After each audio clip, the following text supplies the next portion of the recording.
আল্লাহ রাসূল বিবাহকে একেবারে সহজ করছে, কিন্তু আমাদের গ্রামের সাংস্কৃতিক অনুযায়ী বিবাহকে অনেক কঠিন করছে। আলহামদুলিল্লাহ নাহমাদুহু ওয়া নাস্তাঈনুহু ওয়া নাস্তাগফিরুহু ওয়া নাউযু বিল্লাহি মিন শুরুরি আনফুসিনা ওয়া মিন সাইয়্যাতি আ'মালিনা মান ইয়াহদিল্লাহু ফালা মুদিল্লা লাহু ওয়া মান ইউদ্লিলহু ফালা হাদিয়া লাহু ওয়া নাশহাদু আন লা ইলাহা ইল্লাল্লাহু ওয়া আশহাদু আন্না মুহাম্মাদান আবদুহু ওয়া রাসূলুহু সাল্লাল্লাহু আলাইহি ওয়া আলা আলিহি ওয়া আসহাবিহি ওয়া বারিক ওয়া সাল্লাম। أرسله بالحق بشيرا ونذيرا بين يدي الساعة من يطع الله ورسوله فقد رشد ومن يعصهما فإنه لا يضر إلا نفسه ولا يضر الله شيئا. وقال تعالى يا أيها الناس اتقوا ربكم الذي خلقكم من نفس واحدة وخلق منها زوجها وبث منهما رجالا كثيرا ونساء واتقوا الله الذي تساءلون به والأرحام إن الله كان عليكم رقيبا. وقال تعالى الذين آمنوا اتقوا الله حق تقاته ولا تموتن إلا وأنتم مسلمون.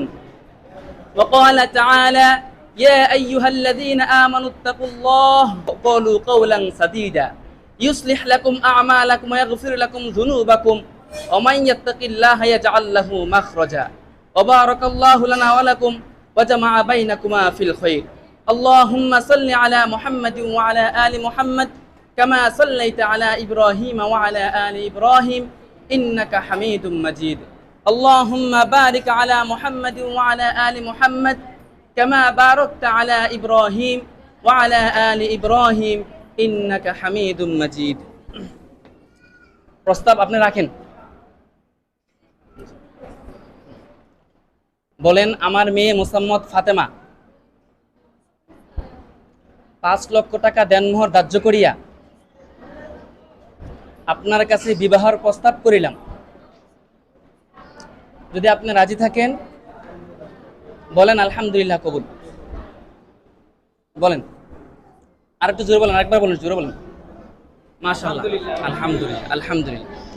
এটা হচ্ছে সুন্নত, অর্থাৎ প্রথমে খুতবা হবে, মেয়ের পক্ষ থেকে প্রস্তাব রাখবে, ছেলে কবুল করবে, ইজাব এবং কবুল, এই দুইটার শর্তের মাধ্যমে বিবাহ সহজভাবে হয়। আল্লাহ রাসূল বিবাহকে একেবারে সহজ করছে, কিন্তু আমাদের গ্রামের সাংস্কৃতিক অনুযায়ী বিবাহকে অনেক কঠিন করছে। তো এটা আমাদের অনুচিত।